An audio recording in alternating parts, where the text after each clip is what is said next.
ہر جگہ موت کے دن انسان غمگین ہوتا ہے، لیکن اہل سنت ایک ایسا مسلک ہے اور مذہب اسلام ایسا مذہب ہے کہ جب بھی ہمارے بڑوں کی موت کا دن آتا ہے تو اس دن ہم خوشیاں مناتے ہیں۔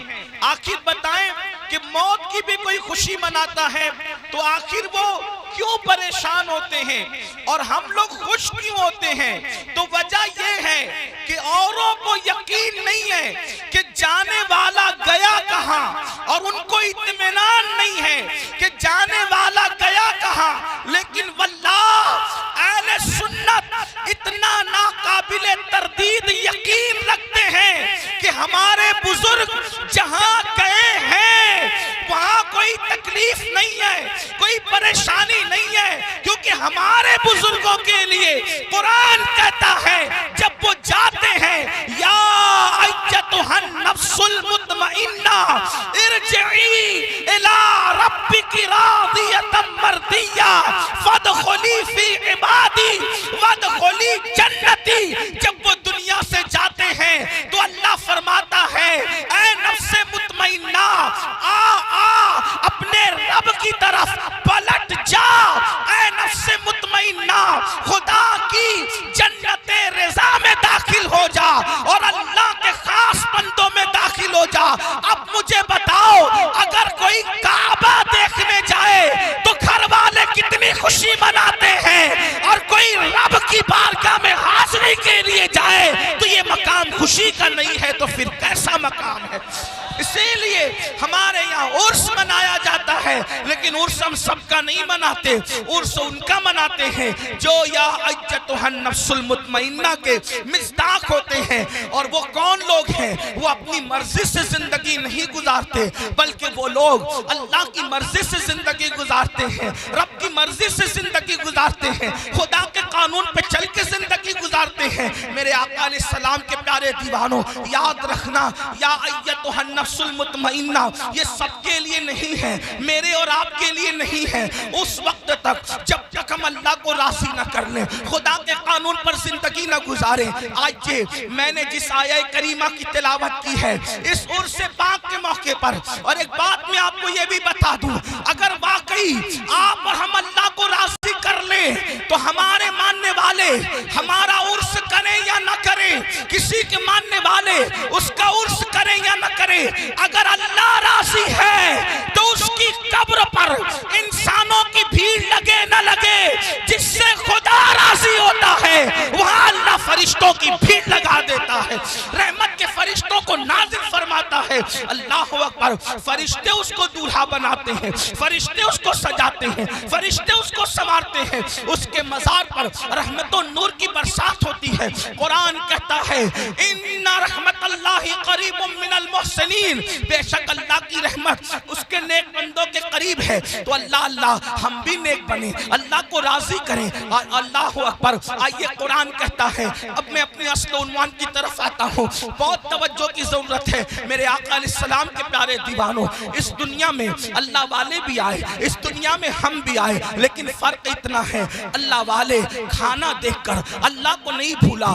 دیکھو توجہ کرو، وہ روزی دیکھتے ہیں رزاق کو نہیں بھولتے، وہ محبت والے انسانوں کو دیکھتے ہیں خالق انسان کو نہیں بھولتے، وہ اسباب کو دیکھتے ہیں مسبب الاسباب کو نہیں بھولتے، وہ اولاد کو دیکھتے ہیں خالق اولاد کو نہیں بھولتے۔ اللہ اکبر، وہ مال کو دیکھتے ہیں مالک مال کو نہیں بھولتے۔ ہمارا حال کیا؟ اولاد دیکھی، اولاد دینے والے کو بھول گئے، کھانا دیکھا، رزق دینے والے کو بھول گئے، فراموش کر دیا۔ اسی لیے ہم دنیا کے بندے بن کر کے رہ گئے، مگر جو اللہ والے ہیں اللہ اکبر، وہ نعمتوں کو دیکھ کر نعمت دینے والے خدا کو نہیں بھولتے، نہیں فراموش کرتے۔ یاد رکھنا میرے آقا صلی اللہ علیہ وآلہ وسلم کے دیوانوں، اس دنیا میں ہم آئے ہیں میرے بھائیوں، یہ سبق ہے، عرس کا سبق ہے، یہ سبق ہے بزرگوں کا سبق ہے، یہ سبق ہے ہمارے اسلاف کا سبق ہے۔ سبق کیا ہے؟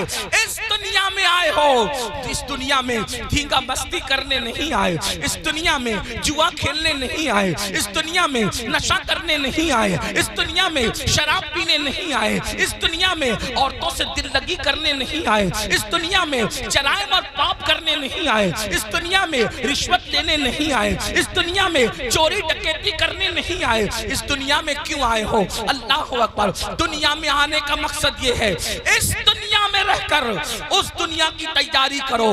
کون سی دنیا؟ جس کے بارے میں قرآن کہتا ہے وَالْآخِرَةُ خَيْرٌ وَأَبْقَىٰ، کہ یہ دنیا سے آخرت بہتر ہے۔ اس بہتر دنیا کی تیاری کرو جس کو آخرت کہتے ہیں، اس بہتر کی تیاری کرو جو کبھی ختم ہونے والی نہیں ہے۔ اللہ پاک نے دو ذمہ داریاں ہر مومن کو عطا کی ہے، دو ذمہ داری ہر مومن کو عطا کی ہے۔ اب اپنی دو ذمہ داری کو سنیں اور بات مکمل کی جائے۔ قرآن دو ذمہ داری کا بیان کرتا ہے۔ اللہ پاک ارشاد فرماتا ہے یا ایھا الذین آمنوا قوا انفسکم واہلیکم نارا، اے ایمان والو اپنے آپ کو اور اپنی اولاد کو جہنم کی اس آگ سے بچاؤ جس کا ایندھن انسان اور پتھر ہے۔ اللہ اکبر، اللہ اللہ۔ قرآن کیا کہہ رہا ہے؟ اب میرے بھائیوں کی اور بہنوں کی توجہ چاہتا ہوں۔ قرآن کہتا ہے اے ایمان والو اپنے آپ کو اور اپنی اولاد کو جہنم کی آگ سے بچا لو۔ یہ جہنم کی آگ کیا ہے؟ تو قرآن کہتا ہے وقودها الناس والحجارہ، جس کا ایندھن انسان اور پتھر ہے، یعنی وہ لکڑیوں سے نہیں سلگائی گئی، یعنی وہ کوئلوں سے نہیں سلگائی گئی، بلکہ اللہ جہنم کی آگ پتھر سے اور انسانوں سے سلگائی جائے گی۔ اللہ کے حبیب غیبدہ نبی صلی اللہ علیہ وآلہ وسلم کا فرمان سنو۔ جہنم کیا ہے؟ جہنم کی آگ کیا ہے؟ جہنم کے دہکتے ہوئے شعلے کیا ہے؟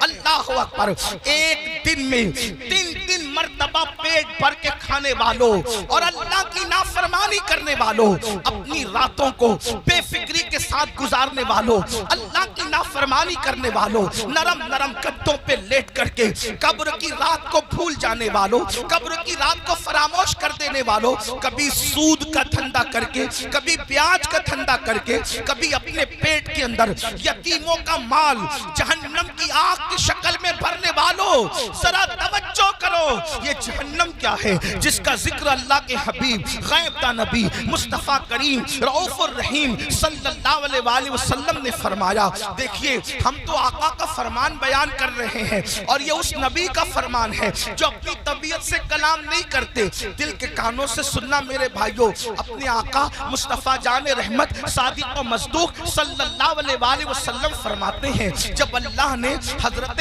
آدم کو پیدا فرمایا، پھر آدم جنت میں پیدا ہوئے، پھر آدم علیہ السلام سے لغزش معصومانہ ہوئی، لغزش پیغمبرانہ ہوئی، اور پھر آدم دنیا میں آئے 200 سال تک یا 300 سال تک روتے رہے، پھر آپ کی دعا قبول ہوئی، پھر آپ کی توبہ قبول ہوئی۔ جب دعا قبول ہوئی، توبہ قبول ہوئی، تو حضرت آدم کے لیے اللہ نے حضرت جبریل سے فرمایا جبریل جاؤ اور جا کر کے جہنم سے آگ لے کر آدم کو لے جا کر کے دے دو تاکہ آدم کھانا بنائے۔ اب یہ دنیا میں پہلی بار کھانا بن رہا ہے۔ اللہ اکبر، کون بنا رہا ہے کھانا؟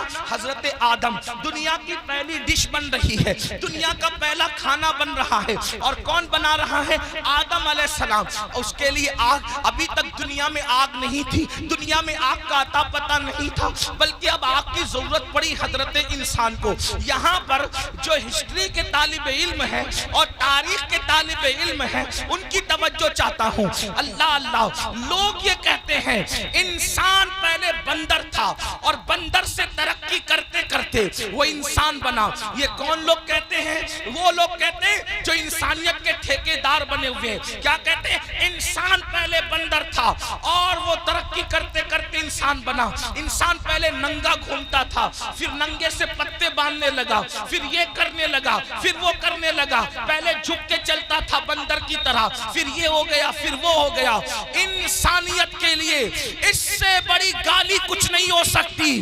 اوروں کے نزدیک نظریہ یہ ہے کہ انسان پہلے بندر تھا، ترقی کرتے کرتے انسان بنا، لیکن ہمارے نزدیک تصور انسان یہ ہے کہ سب سے پہلے اللہ نے جس انسان کو پیدا کیا وہ اتنا خوبصورت تھا کہ اس کے حسن کو دیکھ کر فرشتوں نے اس کے آگے سجدہ کیا۔ نعرہ تکبیر، نعرہ رسالت، مسلک اعلیٰ حضرت حضور سید امین القادری صاحب قبلہ حضور فیضان اختر. انسانیت کو گالی دینے والے وہ لوگ جو کہتے ہیں انسان بندر تھا. واللہ پہلا انسان آدم علیہ السلام ہے، اور آدم اتنے خوبصورت تھے کہ حسن آدم کو دیکھ کر ملائکہ رشک کرنے لگے. حضرت بیدم شوارسی کہہ رہے ہیں اب آدمی کچھ اور ہماری نظر میں ہے، اب آدمی کچھ اور ہماری نظر میں ہے، جب سے سنا ہے یار لباس بشر میں ہے. کون کہتے ہیں ہمارا پہلا آدمی تو آدم ہے، بلکہ آدمی آدم ہی سے بنے. حضرت آدم علیہ السلام نور محمدی لے کر آئے، لیکن یہ تفصیل اس پر نہیں عرض کرتا. بات کیا عرض کر رہا تھا؟ پہلا کھانا بن رہا ہے. اللہ نے جبریل علیہ السلام کو حکم دیا جاؤ دنیا میں آگ نہیں ہے آگ لاؤ. پہلی بار دنیا میں آگ آئی. حضرت جبریل گئے، حضرت مالک سے کہا. کون مالک؟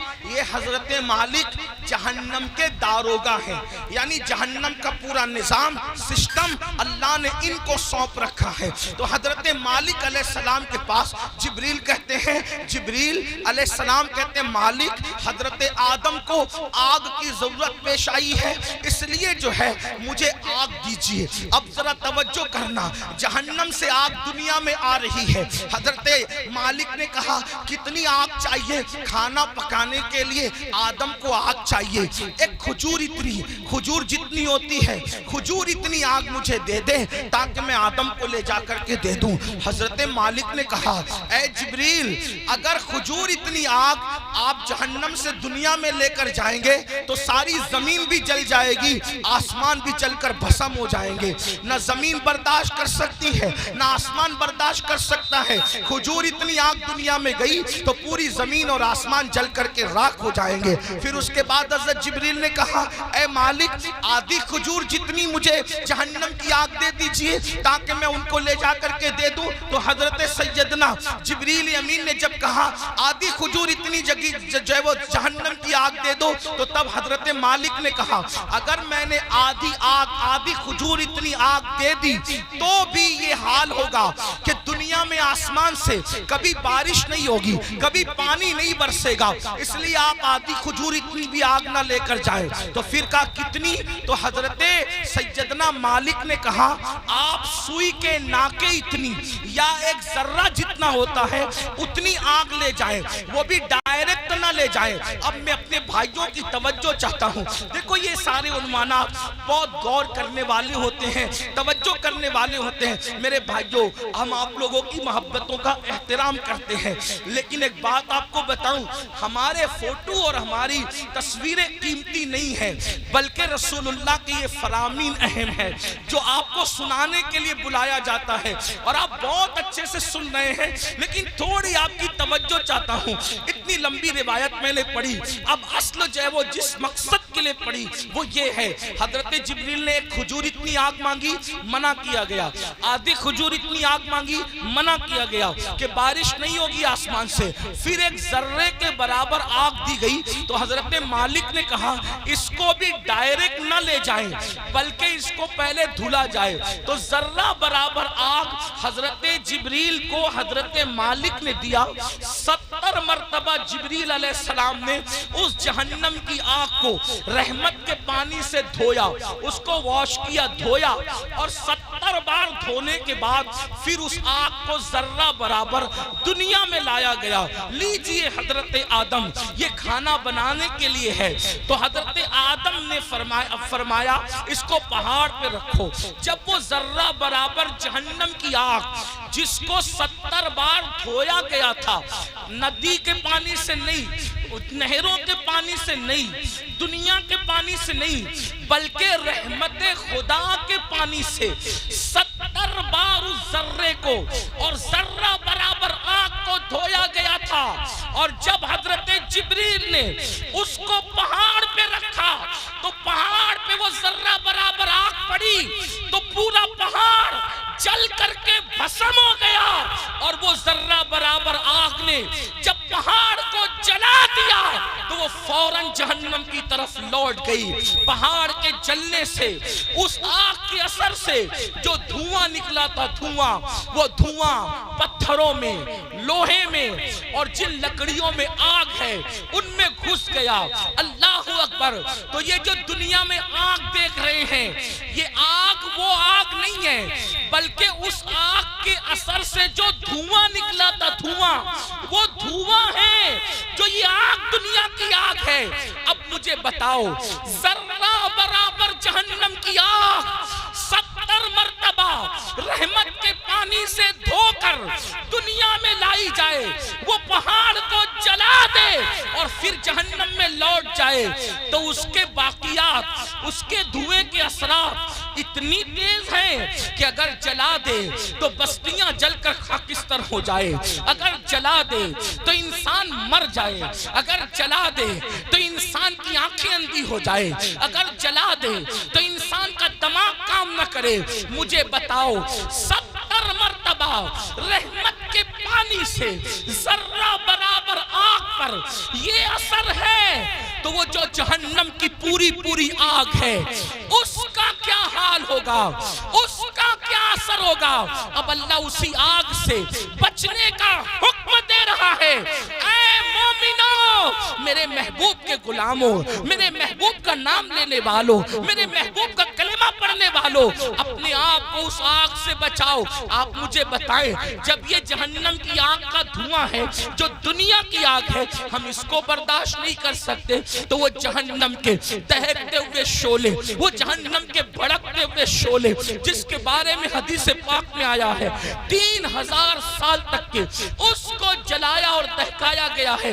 اب جہنم کی آگ مکمل سیاہ ہے، مکمل کالی ہے۔ اب وہ کس کے لیے ہے؟ آئیے اب ترتیب وار کچھ لوگوں کا ذکر سن لے۔ اللہ، کاش اپنی کمزوریوں پہ رحم کر کے، کاش اپنی کمزوریوں پہ رحم کر کے ہم اپنے آپ کو جہنم سے بچانے کی فکر کرتے، اپنے بچوں کو جہنم سے بچانے کی فکر کرتے۔ آئیے میں ایک حدیث پڑھتا ہوں، طویل حدیث رسول پاک صاحب لولاک سیاح افلاک صلی اللہ علیہ وسلم کی۔ اللہ اکبر۔ آج بہت سارے جرائم، بہت سارے گناہ ہمارے سماج میں بڑھتے جا رہے ہیں۔ ان میں سے ایک گناہ کیا ہے؟ فلم دیکھ کر، سیریل دیکھ کر، پکچر دیکھ کر لڑکے اور لڑکیوں میں آپس میں افیئر کا معاملہ جگ رہا ہے۔ اور اب شاید ہی کچھ بچے اور بچیاں ایسے ہوں گے کہ جو افیئر سے محفوظ ہیں، الا ماشاءاللہ۔ اور اس کے بعد پھر یہ افیئر کے معاملات، افیئر کی داستان انسان کو زنا تک لے جاتی ہے۔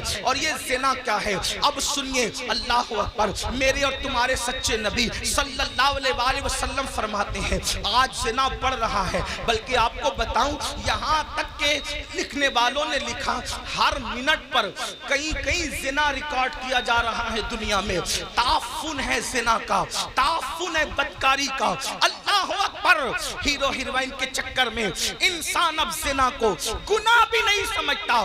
آؤ اپنے نبی کا فرمان سنو، اپنے سچے رسول کا فرمان سنو اور اپنے آپ کو جہنم کی آگ سے بچا لو۔ اللہ کے سچے نبی، غیب کا نبی صلی اللہ علیہ وسلم فرماتے ہیں کہ جب قیامت کے دن زانیوں کو میدان محشر میں لایا جائے گا، اللہ کرے کسی کو یہ گناہ نہ کرے، اور اگر کسی نے کی ہو تو وہ جلد سے جلد توبہ کرے، اس گندگی سے نکلے۔ اے میری قوم کے جوانوں، گندی فلمیں دیکھ کر، گندی پکچریں دیکھ کر کس میں ڈوبے جا رہے ہو؟ اللہ اکبر۔ زنا کے بارے میں تمہارے اور میرے سچے نبی صلی اللہ علیہ وسلم ارشاد فرماتے ہیں کہ جب زانیوں کو قیامت کے دن میدان محشر میں لایا جائے گا تو پورا میدان محشر ان زانیوں کو پہچان لے گا، یعنی جنہوں نے دنیا میں زنا کیا ہے، محشر ان کو پہچان لے گا۔ اور وہاں پر یہ جلسے اتنا مجمع نہیں ہوگا، 1000 2000 10,000 لوگ نہیں ہوں گے، لاکھ 2 لاکھ 10 لاکھ لوگ نہیں ہوں گے، کروڑ 10 کروڑ لوگ نہیں ہوں گے، ارب 10 ارب لوگ نہیں ہوں گے، بلکہ سارے اولین اور آخرین ہوں گے۔ انبیاء وہاں ہیں، صحابہ وہاں ہیں، اولیاء وہاں ہیں، سب وہاں ہیں۔ اور اور میرے اور تمہارے سچے نبی فرما رہے ہیں زانیوں کو, دنیا میں زنا کرنے والوں کو جب قیامت کے دن لایا جائے گا تو ان کو سب پہچان لیں گے. اس کی وجہ کیا ہوگی؟ اگر حدیث میں نہیں آتا تو میں بیان کرنے کی ہمت نہیں رکھتا. میرے مخدوم زادے سامنے موجود ہے. اس طرح کے عناوین جو ہے میں محفل کے اندر کہنے سے احتیاط کرتا ہوں, لیکن جب دل ٹوٹتا ہے اور قوم جو ہے جس آگ میں جل رہی ہو اور پھر رسول اللہ کا فرمان ہو, تو پھر میں حیا کے پردے میں آپ کے دلوں کے دروازے پر یہ بات ضرور رکھ دینا چاہتا ہوں. سنو سنو, زنا کے اڈوں کی طرف جانے والے جوان, یقیناً یہاں جو لوگ موجود ہیں وہ ایسے نہیں ہیں,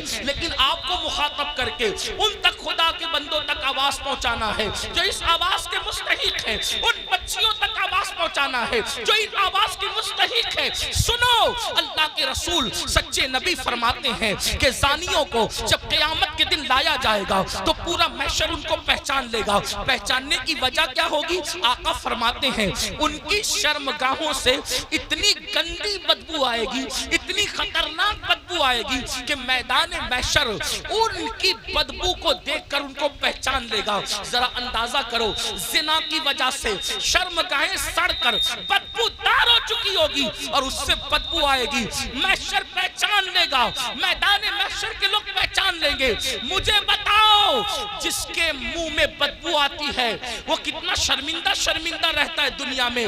نادان, اگر منہ سے بدبو آئے, آدمی اگر پیاز کھا لے فوراً پان کھاتا ہے, سونپ کھاتا ہے, کوئی چیز کھاتا ہے, منہ فریش کھاتا ہے. کیوں؟ میرے منہ میں بدبو نہیں آنا چاہیے. سن لو, جب آدمی منہ کی بدبو سے دنیا میں اتنا ڈرتا ہے کہ نیند سے اٹھنے کے بعد بغیر برش کیے وہ باہر نہیں نکلتا, دوستوں سے گفتگو نہیں کرتا, اللہ اللہ مگر اللہ اکبر, وہ موقع کیسا ہوگا, وہ حالات کیسے ہوں گے.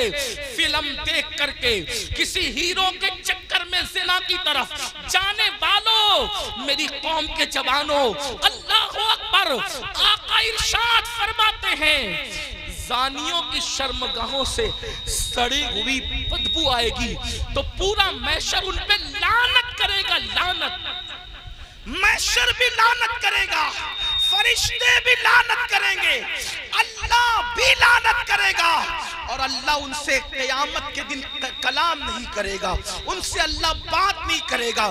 اسی پہ بس نہیں, اب سنو, ابھی آپ نے جہنم کا ذکر سنا, آگے آقا فرماتے ہیں ان کو چہروں پر جہنم کی آگ رکھ کر بھڑکائی جائے گی. ان کے چہروں پر جہنم کی آگ رکھ کر کے زانیوں کے چہرے پہ آگ بھڑکائی جائے گی.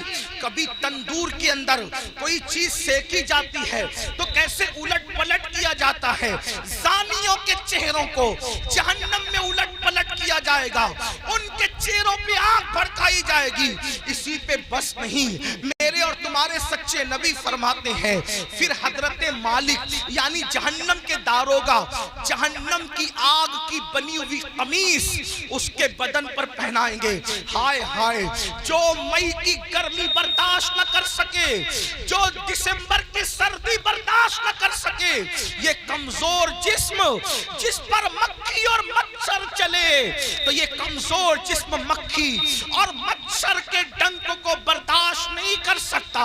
یہ کمزور جسم اگر بتی کے چٹکے کو, سگریٹ کے چٹکے کو برداشت نہیں کر سکتا. ہائے, زنا کرنے کی بنیاد پر جب جہنم کی آگ کی بنی ہوئی قمیص اس کم نصیب کو پہنائی جائے گی, اس کم بخت کو پہنائی جائے گی, اس کا حال کیا ہوگا.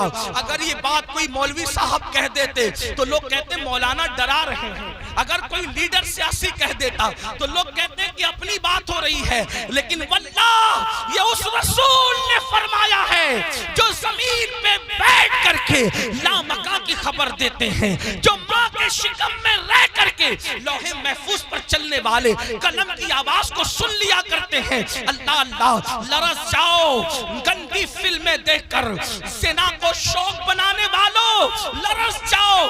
آگ کی قمیص جب ان کو پہنائی جائے گی تو وہ تڑپیں گے, وہ بلکیں گے. اسی پر بس نہیں بلکہ تمہارے اور میرے سچے نبی مصطفیٰ کریم رؤوف الرحیم صلی اللہ علیہ وآلہ وسلم فرماتے ہیں اس کے بعد حضرت مالک فرشتوں کو کہیں گے جو جہنم کے فرشتے ہیں، ان سے کہیں گے ان زانیوں کی آنکھوں میں آگ کی سلاخیں ڈال دو، ان جہنمیوں کی آنکھوں میں آگ کی سلاخیں ڈال دو۔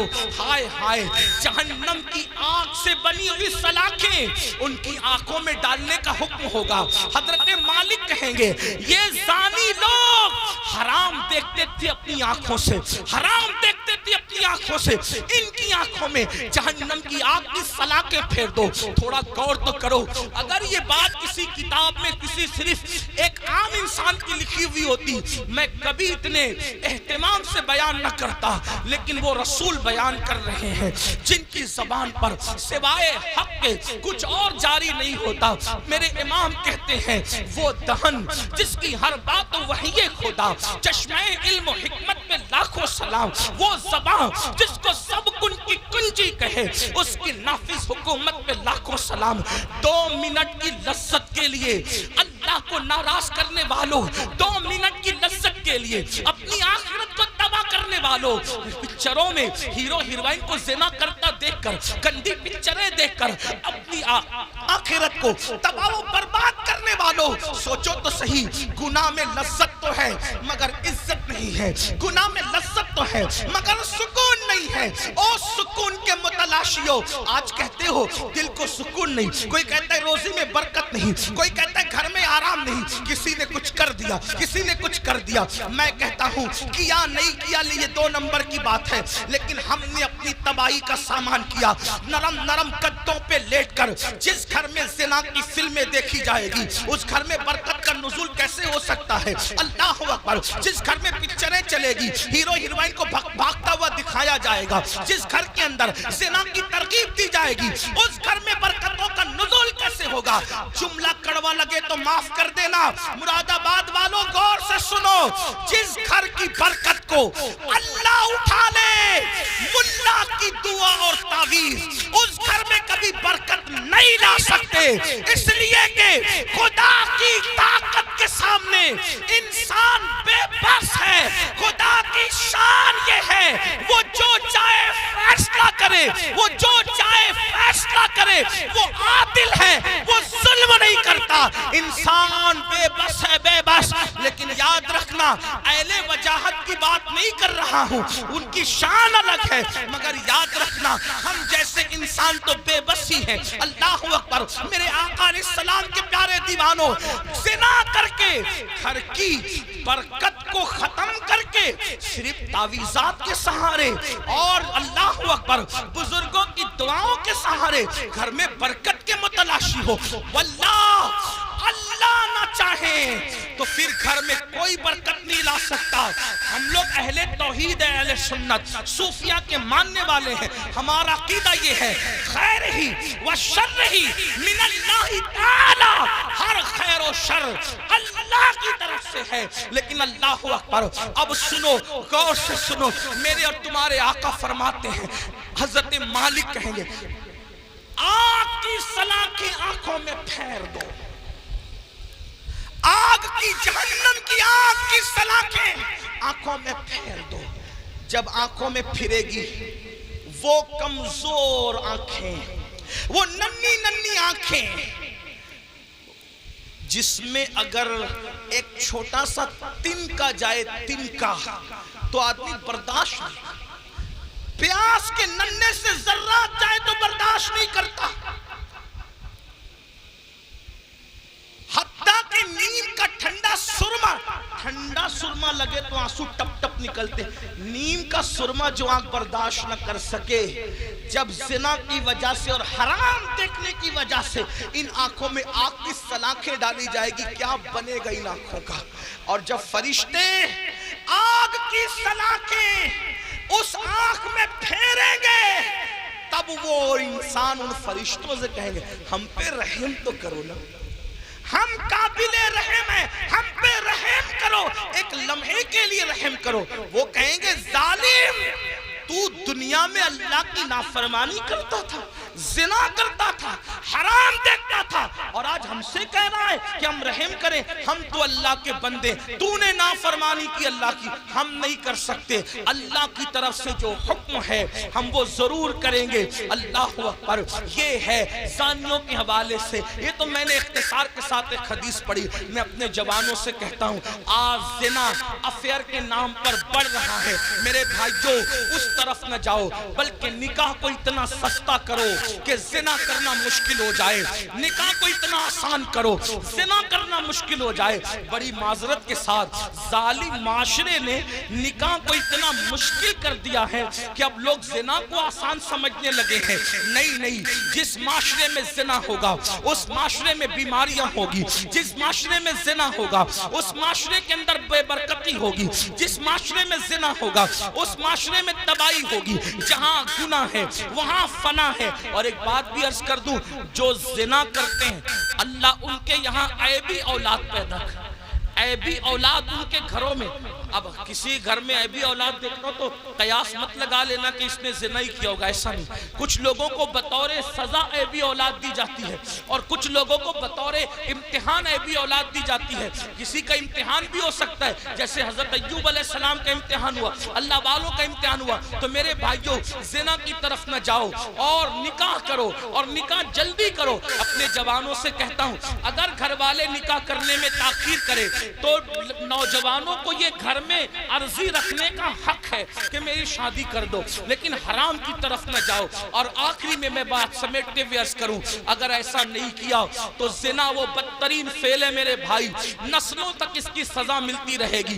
روزی میں برکت نہیں ہو سکتی، روزی میں کبھی برکت نہیں ہو سکتی، چہرے کا نور اٹھا لیا جائے گا، عمر گھٹا دی جائے گی، کہیں پناہ نہیں ملے گی۔ جنہوں نے جوانیوں میں زنا کیا ہے بڑھاپا اس قدر ان کا دردناک ہے، وہ بستر میں منہ چھپا چھپا کر روتے ہیں، لیکن ان کو موت نہیں آتی، وہ موت مانگتے ہیں، ان کو موت نہیں آتی۔ جوانی میں پاپ کرنے والے، جوانی میں آوارگی کرنے والے، جوانی میں عیاشی کرنے والے، جوانی میں عیش کرنے والے دردناک زندگی گزارتے ہیں، کوئی پوچھنے والا نہیں رہتا، اس لیے کہ جس کی طرف سے خدا کی نظر رحمت پھر جاتی ہے ان کا کوئی پرسان حال نہیں۔ اس لیے میرے بھائیو آج سے پہلے اگر گندی فلم دیکھی ہو، آج سے پہلے کوئی زنا کا کام کیا ہو، آج سے پہلے کسی لڑکی سے ناجائز تعلقات رکھا ہو، آج سے پہلے کسی لڑکی کو پاپ کی نظر سے دیکھا ہو، آج کی اس محفل میں سچی توبہ کر لو، کیونکہ توبہ کا دروازہ کھلا ہوا ہے،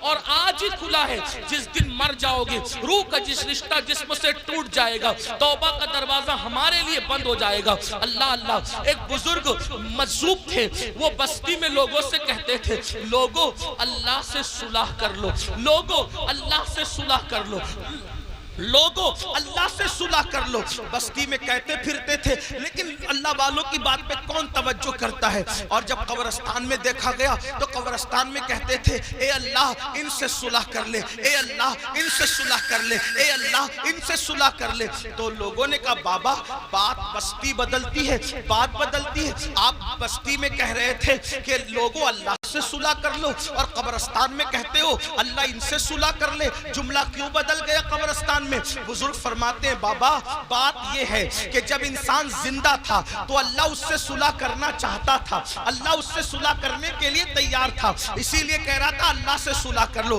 اللہ بندے کو، زندہ بندے کو روزانہ پکار کر کہتا ہے، رات کے آخری حصے میں اللہ کہتا ہے اے میرے بندو، رات کے پاپیوں، رات کے مجرموں، آؤ صبح پھوٹنے سے پہلے توبہ کر لو تاکہ اپنے دامن کرم میں، دامن رحمت میں تمہیں چھپا لوں، جگہ دے دوں۔ اللہ ہر رات پہلے آسمان پر تجلی کرتا ہے جیسا کہ اس کی شان ہے، اور اپنے بندوں سے کہتا ہے آؤ مجرموں میری بارگاہ میں توبہ کرو تاکہ میں تمہیں معاف کر دوں۔ اور جب سورج غروب ہوتا ہے تو غروب ہونے سے پہلے پھر صدا لگاتا ہے جیسا کہ اس کی شان ہے، آواز دیتا ہے بندوں کو جیسا کہ اس کی شان ہے، میرے بندو آؤ دن گزرنے سے پہلے دن کے مجرموں توبہ کر لو تاکہ میں تمہیں معاف کر دوں۔ ہائے انسان تیری غفلت پر افسوس ہے، لیڈر بلائے تو دوڑا دوڑا جاتا ہے، M L A M P بلائے تو دوڑا دوڑا جاتا ہے۔ روزانہ میرا اللہ جو کروڑوں ماؤں سے زیادہ ہم سے پیار کرتا ہے،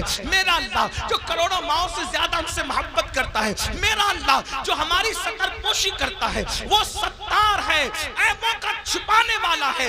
یاد رکھنا مسلمانوں, اگر اللہ نے ہمارے عیبوں پہ پردہ نہ ڈالا ہوتا تو نہ آپ یہاں بیٹھنے کے قابل ہوتے, نہ ہم لوگ یہاں بیٹھنے کے قابل ہوتے. کتنا کرم ہے, گناہ کرتے ہیں, عیبوں پہ پردہ ڈالتا ہے. ارے بیوی اتنی محبت کرتی ہے لیکن ہمارے عیب دیکھتی ہے تو اپنے میکے میں جا کر بیان کرتی ہے. امی اتنا پیار کرتی ہے, ہمارے عیب دیکھتی ہے تو ابو کو بیان کرتی ہے. ابو اتنا پیار کرتے ہیں, ہمارے عیب دیکھتے ہیں تو امی کو بیان کرتے ہیں. بھائی لوگ اتنا پیار کرتے ہیں, ہمارے عیب دیکھتے ہیں تو بھائیوں کو بیان کرتے ہیں. کتنا میرا مولا پیارا ہے, کیسا کرم کرنے والا ہے. اتنے ہم جرائم کریں, اتنے گناہ کریں, پردے پہ پردے ڈالتا ہے, پردے پہ پردے ڈالتا ہے, پردے پہ پردے ڈالتا ہے. اللہ کے بندو, سب کی محبتوں کا خیال کیا, ذرا رب کی محبت کا بھی تو خیال کرو. جو بات آخری عرض کرنے چلا تھا, ایک حدیث پڑھنے چلا تھا, آؤ میرے اللہ کی کہ فرمان پر عمل کرو. آج سے پہلے جو ہوا سو ہوا, آج سچی توبہ کر لو, اپنے آپ کو بدل دو,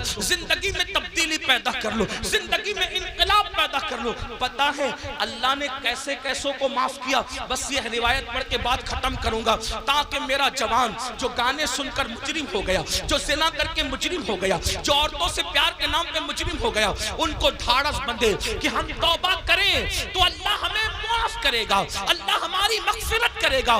دل کے کانوں سے سننا. اور میری بہنیں بھی اگر موجود ہیں, آج کل لڑکیوں میں بھی سیریل دیکھ کر کے ایک عجیب سا بھوت سوار ہے, افیئر کا, دوستی کا, ناجائز تعلقات کا.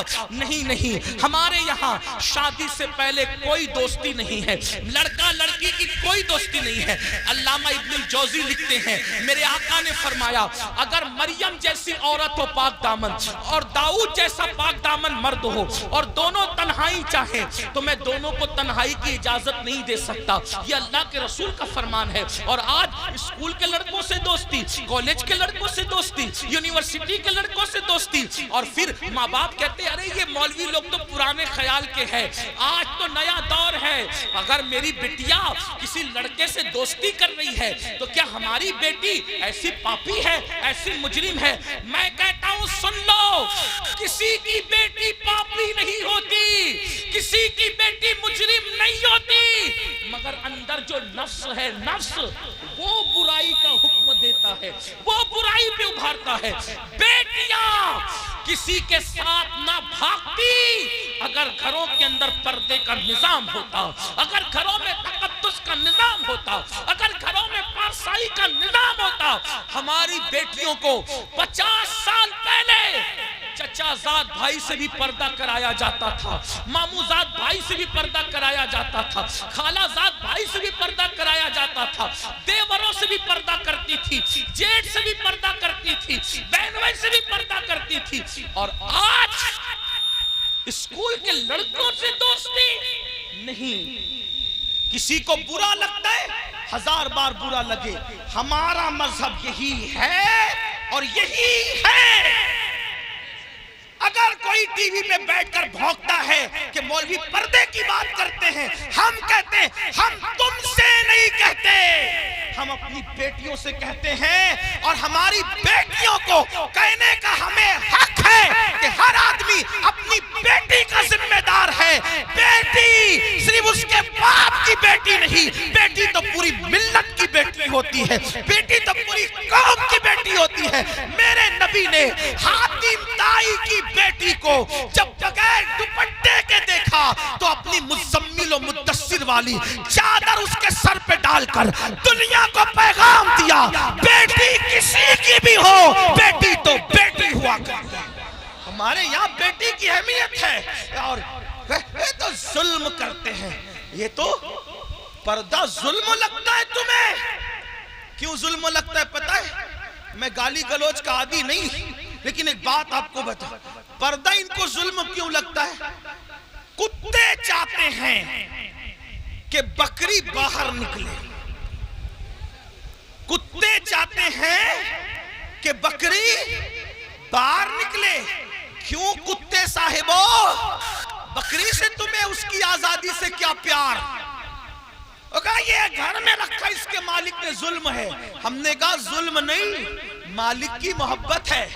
وہ جانتا ہے کہ آوارہ کتے کتے باہر بیٹھے ہوئے ہیں، اگر بکری کو باہر بھیجوں گا تو نوچ نوچ کر کھا جائیں گے۔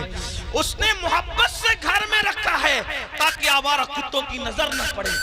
تو ایک مالک کے نزدیک بکری کی جتنی عزت ہے اس سے کروڑوں درجہ زیادہ ہمارے یہاں بیٹی کی عزت۔ توجہ آپ کی، ہمارے یہاں اب آپ کہیں گے بیٹی کی کیوں اتنی عزت ہے؟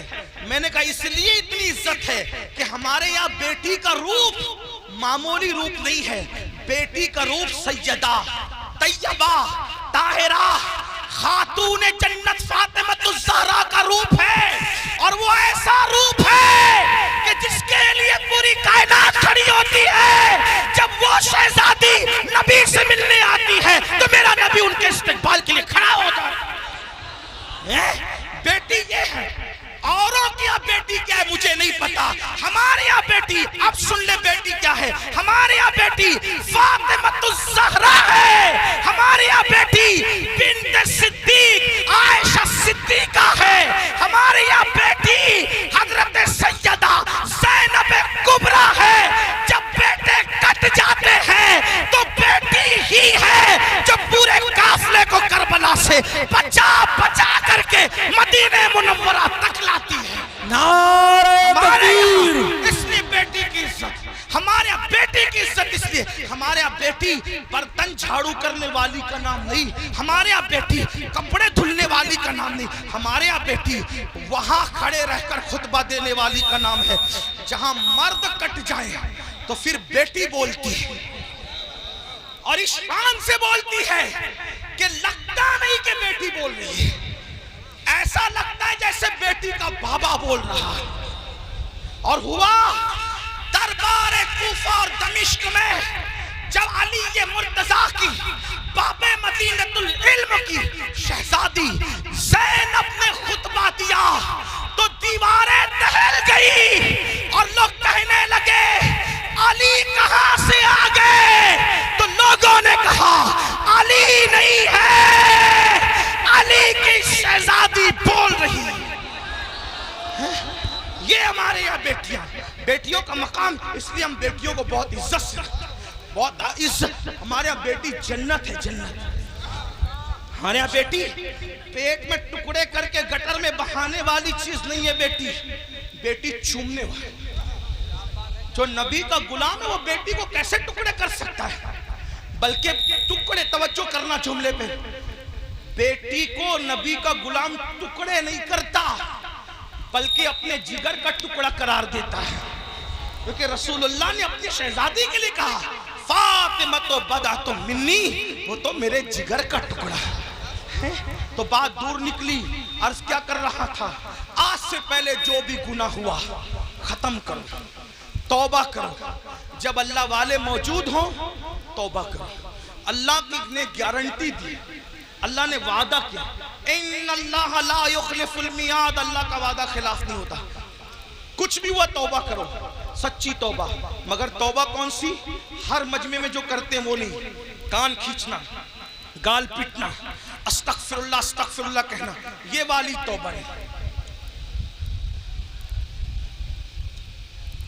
یہ غیر تربیت یافتہ پولیس ہے، ان سے میری ہاتھ جوڑ کے گزارش ہے، اللہ والو ہٹ جاؤ وہاں سے، ان کو جگہ ہی نہیں ہے بیٹھنے کے لیے، وہ کہاں بیٹھیں گے میرے بھائی، ہٹو وہاں سے، ڈسٹرب مت کرو، بات آخری مرحلے میں ہے۔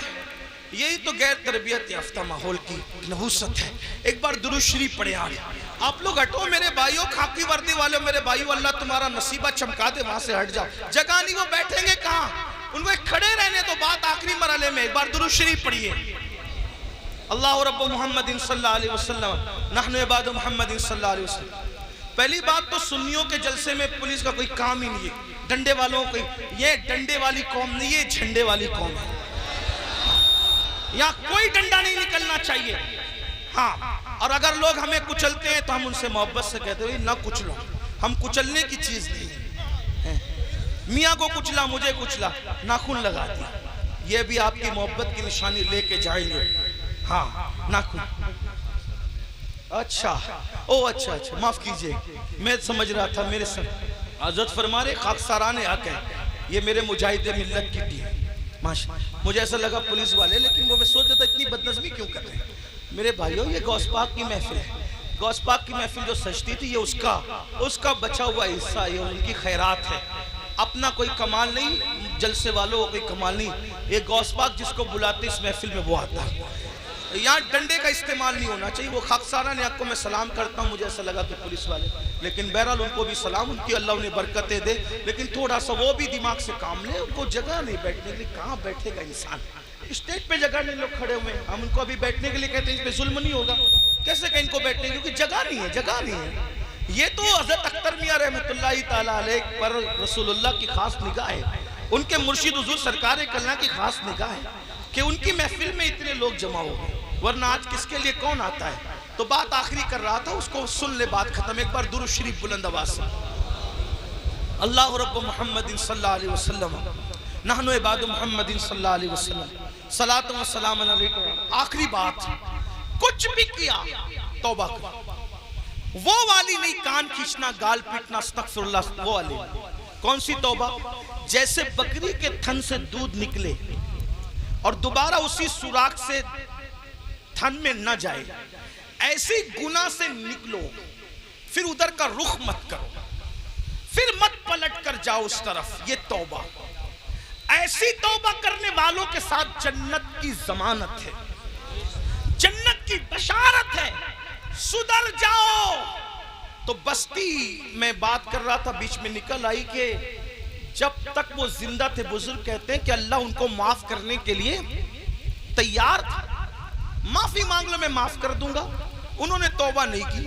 اب مر گئے اور عذاب میں گرفتار ہو گئے تو میں کہتا ہوں یہ اللہ ان سے صلح کر لے، اللہ ان سے صلح کر لے. لیکن اب جب عذاب میں گرفتار ہو گئے تو اب اللہ ان سے صلح کرنے کو تیار. یہ اللہ سے صلح کرنا چاہتے لیکن اللہ ان سے صلح کرنے تیار. اس لیے مرنے سے پہلے توبہ کر لو. جو حدیث پڑھنا ہے وہ یہ حدیث مختصر سے وقت میں پڑھتا ہوں. میرے وقت میں جو میں نے 1 گھنٹہ متعین کیا تھا، 10 منٹ کا ٹائم رہ گیا، اس میں بات پوری کر لوں. حدیث پاک کا مفہوم ہے. کئی کتابوں کے اندر یہ حدیث ہے جس کو فقیہ ابو اللہ سمرقندی نے لکھا، علامہ ابن الجوزی نے لکھا. میں وہاں سے بطور مفہوم پڑھ رہا ہوں. سیدنا فاروق اعظم ایک مرتبہ رسول اللہ صلی اللہ علیہ وسلم کے دربار میں آ رہے تھے، حاضری دے رہے تھے. دروازے پہ کیا دیکھا؟ ایک جوان ہے، خوبصورت جوان، جو کھاک اٹھاتا ہے اپنے سر پہ ڈالتا ہے، کھاک اٹھاتا ہے اپنے سر پہ ڈالتا ہے، روتا ہے، بلکتا ہے، آہیں بھرتا ہے. فاروق اعظم نے فرمایا رسول اللہ کی چوکھٹ پر یہ کام تم کر رہے ہو؟ کھاک اٹھا کے سر پہ ڈالتے ہو، روتے ہو، بلکتے ہو، آہیں بھرتے ہو، بات کیا ہے؟ تو فاروق اعظم سے اس جوان نے کہا اے میرے بھائی عمر، آقا کی بارگاہ میں حاضری دینا چاہتا ہوں لیکن ہمت نہیں ہے، حوصلہ نہیں ہے حاضری دینے کا.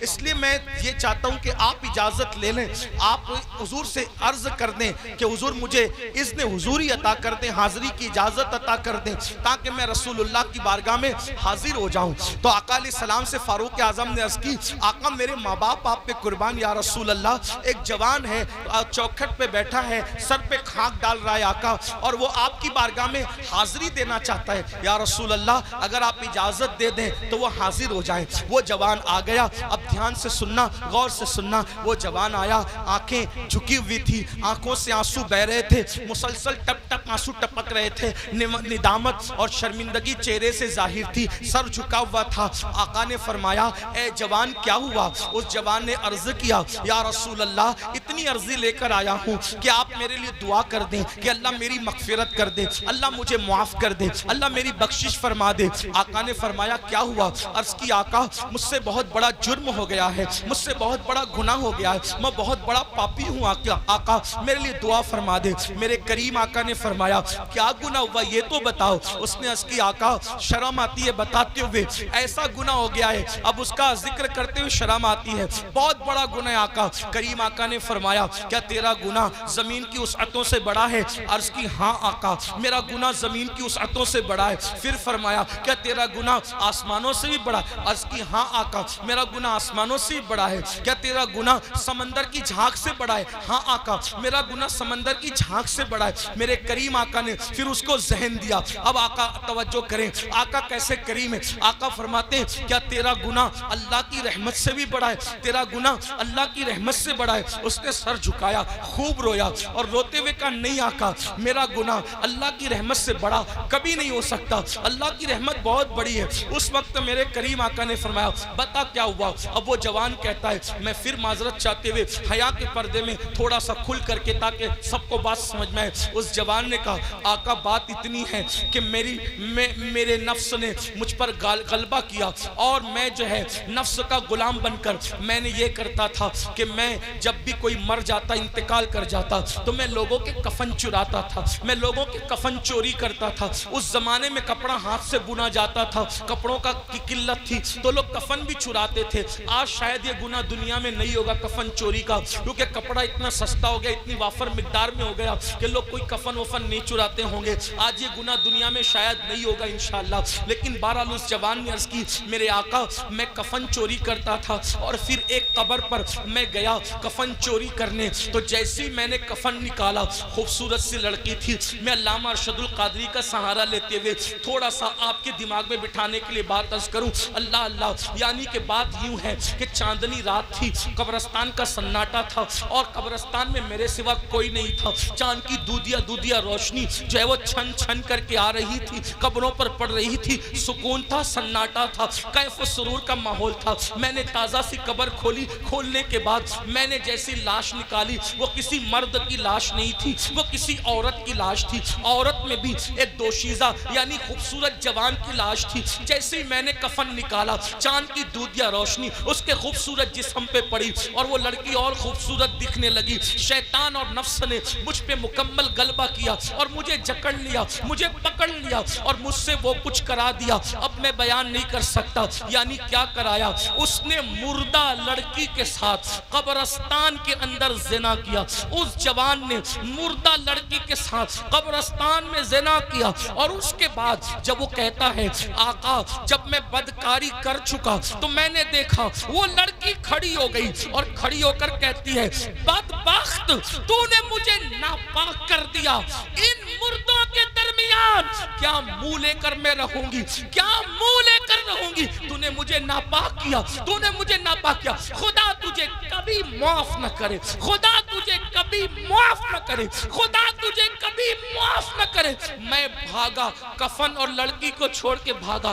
آقا او دن اور آج کا دن ہے, قرار نہیں, سکون نہیں, اطمینان نہیں. کھاتا ہوں صدائے باز گشت کانوں میں ٹکراتی ہوئی محسوس ہوتی ہے, لیٹتا ہوں صدائے باز گشت کانوں میں ٹکراتی محسوس ہوتی ہے. آقا پریشان ہوں, کہیں قرار نہیں, کہیں سکون نہیں. زندگی میں گناہ کرتے کرتے یہ لمحات ضرور آتے ہیں جب انسان گناہ کر چکا ہوتا ہے تو اللہ اس پر تباہی مسلط کر دیتا ہے. اللہ نہ کرے کوئی اس منزل پر پہنچے. اے میرے آقا کے غلاموں, میرے آقا کا نام لینے والوں, اس سے پہلے کہ یہ منزل آپ پر ہم پر آئے اللہ کی بارگاہ میں رجوع ہو جاؤ, گڑ گڑا جاؤ. حضرت ذوالنون مصری کہتے ہیں اللہ کے یہاں آنا کیسے آنا, طریقہ بتاتے ہیں. حضرت ذوالنون مصری طریقہ کیسے آنا, ایسے آنا جیسے بچہ ماں کے یہاں آتا ہے. کیسے آتا ہے, ماں سے لپٹتا ہے, ماں کہتی ہے ہٹ. ذوالنون مصری کا انداز صوفیہ نے اسی طریقے سے دین سمجھا. حالانکہ اللہ کی ذات تمثیل سے پاک ہے. کہتے ہیں اللہ کے یہاں ہو ایسے ہو جیسے بچہ ماں کے. ماں کیا پیار کر سکتی ہے, وہ تو 70 ماؤں سے زیادہ, کروڑوں ماؤں سے زیادہ وہ پیار کرتا ہے. کہتے ہیں ذوالنون بچہ ماں کے پاس آتا ہے, ماں کہتی ہے ہٹ, پھر وہ آکے لپٹتا ہے. ماں کہتی ہے ہٹنا, پھر وہ آکے لپٹتا ہے. ارے چھوڑ, پھر لپٹ. جب لپٹتا ہے ماں کی ممتا اس کو سینے سے لگا ہی لیتی ہے. بلا تمثیل اللہ کے بندو, ماں کا پیار کوئی حیثیت نہیں رکھتا. میرا اللہ اتنا پیار کرتا. وہ جوان کہتا ہے سکون نہیں آقا, قرار نہیں آقا. میرے کریم آقا کہتے ہیں کہ جو جتنا علم والا ہوگا وہ اتنا اللہ سے ڈرے گا, جو اللہ کا جتنا قریبی ہوگا اتنا اللہ سے ڈرے گا. جیسے اس نے کہا میں نے زنا کیا مردے کے ساتھ, ایسے حضور علیہ السلام نے کہا جلدی باہر نکل, ہے جوان جلدی نکل, مجھے ڈر لگتا ہے تیری وجہ سے آگ نہ برسو, کچھ لوگ یہ روایت پڑھتے ہوئے کہتے ہیں حضور نے بھگا دیا. نہیں, حضور نے اس کو نفرت کی وجہ سے نہیں بھگایا, حضور نے اللہ کی خشیت کی وجہ سے اس کو کہا جلدی نکل. ورنہ وہاں تو شان یہ چور حاکم سے چھپا کرتے ہیں یا اس کے خلاف, تیرے دامن میں چھپے چور انوکھا تیرا. اس عطے دی ہے خدا نے دامن محبوب کو, جرم کھلتے جائیں گے اور وہ چھپاتے جائیں گے. آپ روتے جائیں گے, ہم کو ہنساتے جائیں گے. آقا نے کہا جلدی نکل جوان, آگ نہ برس پڑے, جلدی نکل. وہ جوان نکل گیا. اب اس کا رونا, آہیں بھرنا, گڑ گڑانا اور بڑھ گیا. آنکھ سر پہ خاک تھا. 1 دن 2 دن 3 دن, کہتے 40 دن بیت گئے. ایک دن اس نے کہا اللہ اگر میرا گناہ واقعی اتنا بڑا ہے کہ تیرے یہاں معافی نہیں ہے نہ اس کی نہیں ہے, تو مجھے ایسا عذاب دے, نہ مجھ سے پہلے کسی کو نہ میرے بعد کسی کو, دے ایسا عذاب. اور اگر تیرے یہاں معافی ہے اور میرا گناہ تیری رحمت سے بڑا نہیں ہے اور ہرگز نہیں ہے, تیری رحمت بڑی ہے, سبقت رحمتی علی غضبی, تو تیرے محبوب کو بتا دے کہ تو نے مجھے معاف کر دیا. بس اتنا کہنا تھا کہ بلبل سدرہ جبریل امین آئے اور آقا کو سلام پیش کیا. عرض کی آقا کیا حال ہے اس زانی کا؟ آقا نے کہا دیکھو جبریل کیا کیا اس نے. تو جبریل کہتے ہیں مبارک ہو آقا, آپ کے صدقے میں اللہ نے اس کو بخش دیا, اس کفن چور کو معاف کر دیا, اس نے توبہ کری, آپ کے صدقے میں بخش دیا. آقا نے کہا اس کی معافی ہو گئی. کہا حضور صرف اس کی معافی نہیں ہوئی بلکہ اللہ نے فرمایا محبوب کی امت سے پیار اتنا ہے کہ محبوب کو جا کے بتا دو اگر اس کفن چور سے بھی بڑھ کر کوئی گناہ کرے گا اور سچی توبہ کرے گا, اللہ کا وعدہ ہے اللہ اس کو بھی معاف کر دے گا. اے میری قوم کے جوانوں, اس مجمع میں ایسا کوئی کفن چور والا معاملہ نہیں ہے. جب اللہ اس کو معاف کر سکتا ہے ہمیں بھی کرے. یہ سادات علماء نائبین رسول آل رسول اور پھر صاحب مزار ہے, کیا سچی توبہ کر نہیں سکتے ہم لوگ؟ بولو نہیں کر سکتے؟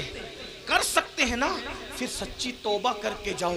آج کے بعد گانے, غزلیں, فلمیں, گندی پکچر اور خاص طور پر نامحرم عورتوں کو دیکھنا تکنا, اس سے بچیں گے. اور زنا سے تو بار بار بچنے کی دعا کریں گے. اللہ مجھے ہماری نسلوں کو گناہوں سے بچنے کی توفیق عطا فرمائے اور اللہ ہمیں جہنم سے بچائے. اے اللہ اس مجمع میں ہم جہنم کی آگ سے تیری پناہ مانگتے ہیں اور جنت کا سوال کرتے ہیں تیرے محبوب کے پڑوس میں. گفتگو کے درمیان کوئی غلطی ہو تو اللہ معاف کرے. استغفر اللہ. آئیے سب توبہ کر لیں. استغفر اللہ. توبہ کی نیت سے پڑھ رہے ہیں کہ نہیں؟ استغفر اللہ, استغفر اللہ, استغفر اللہ ربی من کل ذنب واتوب الیہ لا الہ الا اللہ محمد الرسول اللہ. پکی بات ہے, انشاءاللہ سب عمل کریں گے. ایک وعدہ کر لیں بس, جو گناہوں سے بچا لیتی ہے وہ نماز کا پابند آج سے کون کون ہوگا؟ ہاتھ اٹھا کر کے سادات کو علماء کے سبحان اللہ. وعدہ نہیں بھی کرو گے بھائی تو نماز فرض ہے, لیکن وعدہ کرو تاکہ یہ بزرگوں کی دعائیں لگ جائے. بولو نماز پڑھو گے انشاءاللہ. جو عشاء پڑھ کے نہیں آئے عشاء پڑھے گا جا کے انشاءاللہ. آج سے ابھی سے نماز شروع کریں گے انشاءاللہ, کریں گے انشاءاللہ, زندگی بدلیں گے انشاءاللہ. اب ایک گزارش, اگر آپ اٹھ کر گئے تو اتنی یہ مجمع سجتا ہے نا, لاکھوں روپے بھی لگتے ہیں اور سینکڑوں لوگوں کی کئی دنوں کی محنت بھی لگتی ہے. اگر آپ اٹھ کر کے گئے تو پورا مجمع بکھرے گا, محفل خراب ہو جائے گی. اس لیے میری گزارش ہے جو جہاں بیٹھا ہے وہی بیٹھا رہے. کوئی حاجت ہو تو الگ بات ہے, لیکن آگے کا پروگرام آپ ڈسٹرب نہیں کریں. حضرت کی خوبصورت گفتگو آپ کو سننا انشاءاللہ تعالی. اگر مجھے ایئرپورٹ نہیں پہنچنا ہوتا تو میں ضرور یہاں بیٹھتا, لیکن چونکہ 6 بجے کی فلائٹ ہے مجھے پہنچنا ہے, تو میں گزارش کروں گا کہ مجھے اجازت دیں, لیکن آپ سکون سے بیٹھے رہیں. السلام علیکم ورحمۃ اللہ وبرکاتہ.